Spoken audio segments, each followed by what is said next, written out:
குருவே துணை வாடிக்கையாளர்களுக்கும் ஜோதிட ஆர்வலர்களுக்கும் வணக்கம். இன்னைக்கு நம்ம எதை பற்றி பார்க்க போகிறோம்னா, துலா லக்னத்துக்கு சந்திரன் திசை என்ன செய்யும் அப்படிங்கிறத பற்றி தான் இப்போ நம்ம பார்க்க போகிறோம். துலா லக்னத்துக்கெலாம் சந்திர பகவான் வந்து 10ஆம் அதிபதியாக வராரு. அதாவது 10ஆம் அதிபதினா தொழிலதிபதியாக வராரு. அப்போ அந்த தொழிலதிபதியாக வரும்போது அவர் 10ஆம் இடத்துலயே ஆட்சி பெற்று இருந்தார்னா நான் ரொம்ப அமோக வெற்றியா உங்களுக்கு வந்து முடியும் அந்த திசையில. இந்த திசை 10 வருஷத்துக்குள்ள 10லயே ஆட்சி பெற்று இருந்து, இன்னும் சொல்லப்போனா குருவின் பார்வையோட இருந்து, எதுவும் கெட்ட கிரகத்தின் பார்வை, அதாவது பாவ கிரகத்தின் பார்வை இல்லாம இருந்து, கிரகத்தின் தொடர்பும் இருக்கக்கூடாது.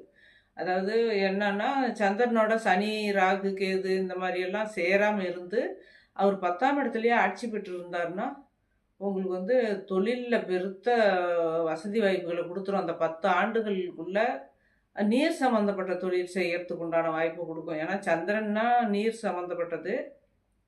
அது சனியோட தொடர்புல ஏதாவது இருந்ததுன்னா, இந்த மாரி பாலு, டீ, காஃபி இந்த மாரியெல்லாம் அவங்க பிஸ்னஸ் பண்ண வேண்டியதா வரும். மாடு, எருமை வச்சு பால ஊத்துனாலும் அதில வந்து செட் ஆகும்.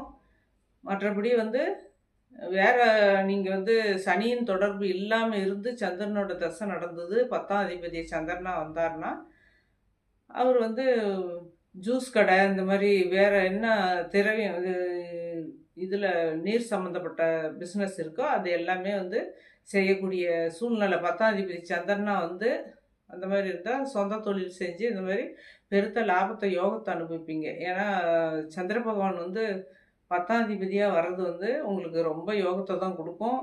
திசை நடந்ததுன்னா பெருத்த யோகம். திசை நடக்கலனாலும் 10லயே ஆட்சியா இருந்ததுன்னா, உங்களுக்கு கஷ்ட காலம்லாம் வரவே வராது. நல்லாருக்கும். துலா லக்னத்துக்குலாம். அவர் வந்து ஏதாவது மறைவு ஸ்தானத்துல இருந்தாருனா தான் கெடுதல்கள் செய்வாரு. 3, 6, 8, 12ல மறைவு ஸ்தானத்துல இருந்தாருனா தான் கெடுதல் செய்வார். மற்றபடி வந்து 1, 4, 7, 10 அதேபோல 1, 5, 9 இந்த மாரி இருந்தாருன்னா உங்களுக்கு பெருத்த யோகத்த தான் செய்வாரு. கெடுதல்கள் நடக்காது. வாழ்த்துக்கள். வீடியோ பிடிச்சிருந்தா சப்ஸ்கிரைப் பண்ணுங்க, லைக் பண்ணுங்க.